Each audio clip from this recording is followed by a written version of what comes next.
In the name of the Father, the Son, and the Holy Spirit. Amen. The Father in heaven is thinking of you.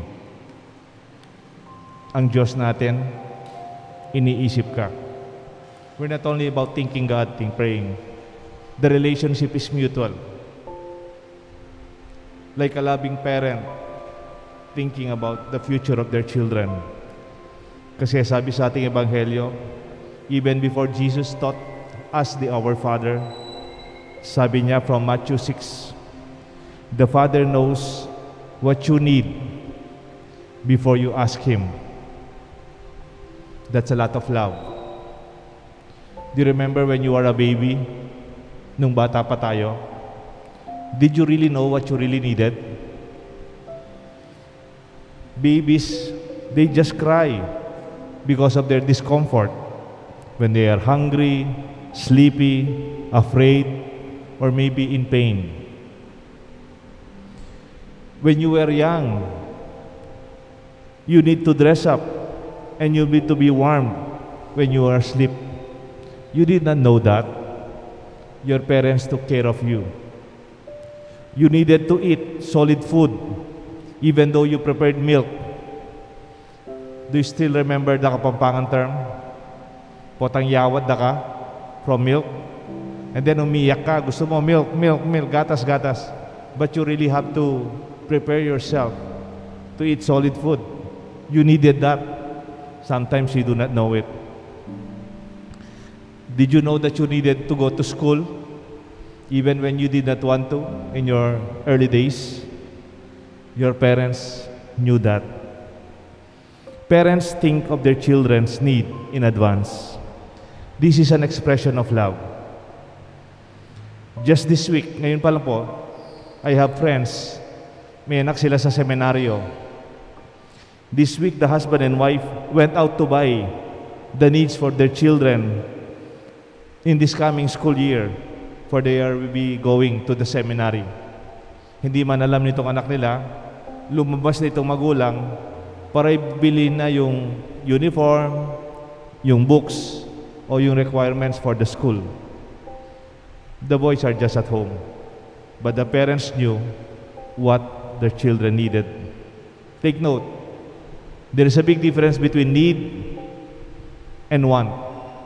Need is not the same as want, and need is necessary, and want is our other options. Wants are more of our fancy. Actually, that is a totally different topic. Pero bigyan ko lang kayo ng example.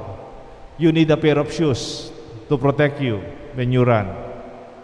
You need a pair of shoes. Pero you need a brand of shoes. That's want. You need a bag to go to school or to go to the office. That's a need. Pero kung gusto mo yung bag, it's branded. That's a want. God knows what we need. But maybe it's difficult to follow what we want. Kasi paiba-iba ang gusto ng tao. Hindi pareho yung kailangan at ang gusto.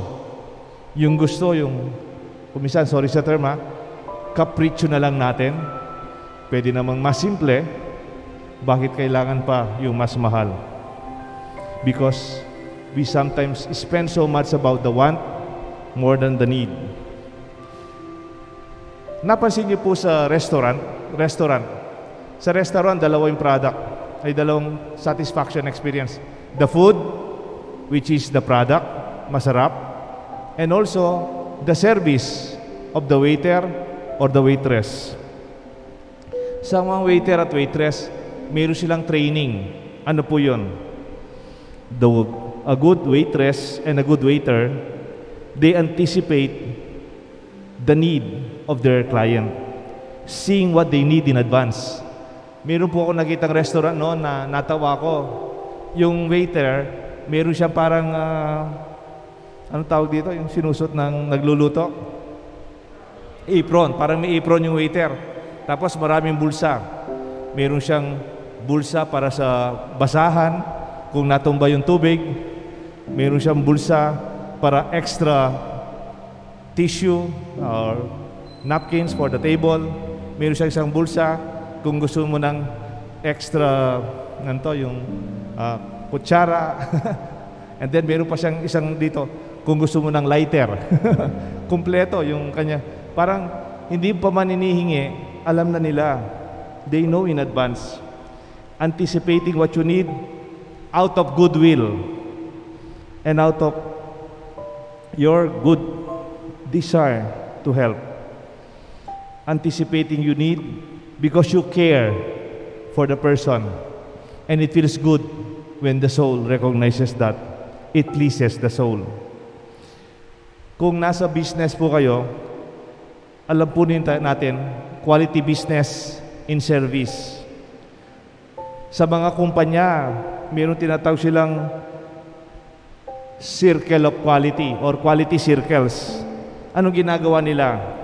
They discuss, they meet, they brainstorm about the needs of the clients. How can we serve our clients better? Ano yung mas gusto kaya nila? Meron akong kaibigan, nandito si Jing, dating manager ng bangko. Di ba yung mga bangko, may meeting kayo, TQM, Total Quality Management. And there are 8 principles of the Total Quality Management. Alam nyo, number 1 kung ano? Ito po yung number 1. Customer focus. Their focus on the customer.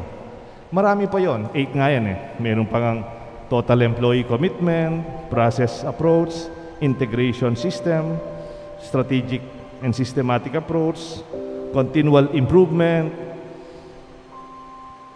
fact-based decision-making, and communications. Pero yung number one sa quality is focused on the other. How can we make our clients and customers happy? Another example. Ngayon lang, ngayong panahon ng COVID, may pinunta kaming restaurant. Nagtataka ako, mayroong supot sa side. Sabi ko sa waiter, "Boss, ano tong supot na to? Paglagyan po ninyo ng face mask." Di ba kung minsan face mask, kakain ka, nakakalat sa lamesa. Instead, meron silang lalagyan to keep it safe and hindi magko-contaminate. They've been thinking about their customers' needs. Minsan naman, sa isang tindahan na malaki, pagpasok mo, sinasalubong ka ng security guard. Kung umuulan, when it is raining, usually meron kang umbrella. Ang gagawin ng security guard, bibigyan ka ng plastic. Pwede mong ipasok doon yung umbrella mo para hindi basa ang iyong paglalakad inside the store. Meron silang lalagyan doon. They really think in advance about their clients.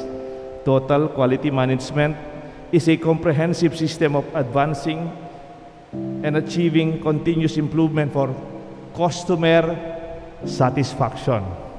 Kaya dito may expression, satisfaction guaranteed or your money back. Ang gusto sabihin ng satisfaction, your expectations are met.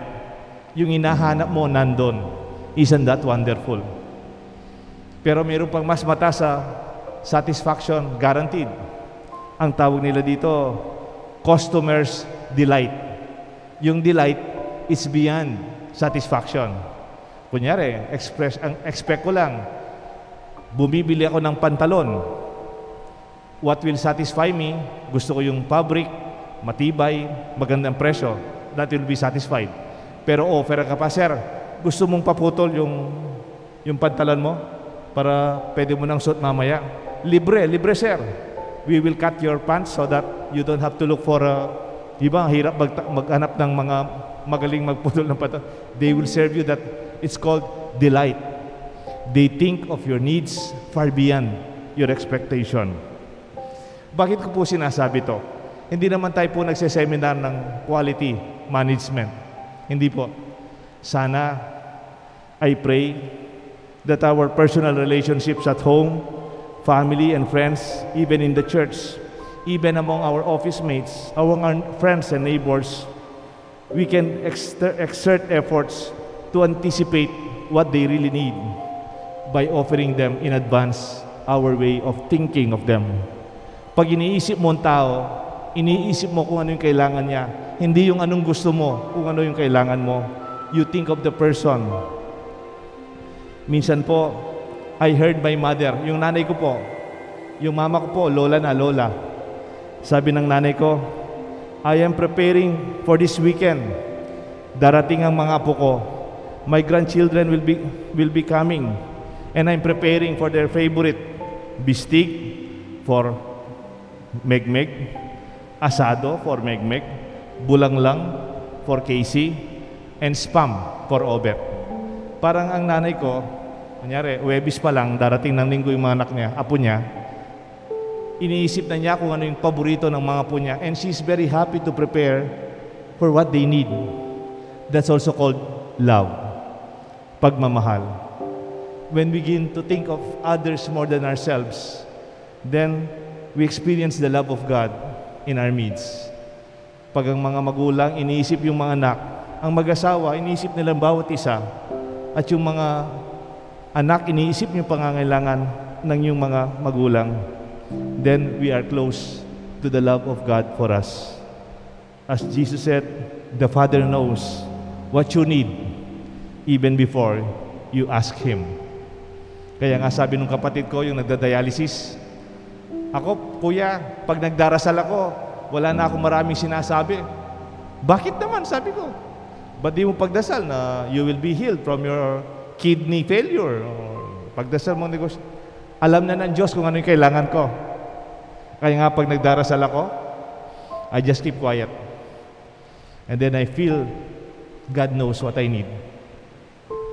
And I just say, Lord, thank you. And my prayer ends in gratitude. Let this be our reflection. Let this be our way of relating to one another, thinking of you, as God knows what we need in advance, because He has you in His heart and in His mind. May God bless us all, the Father, the Son, and the Holy Spirit. Amen.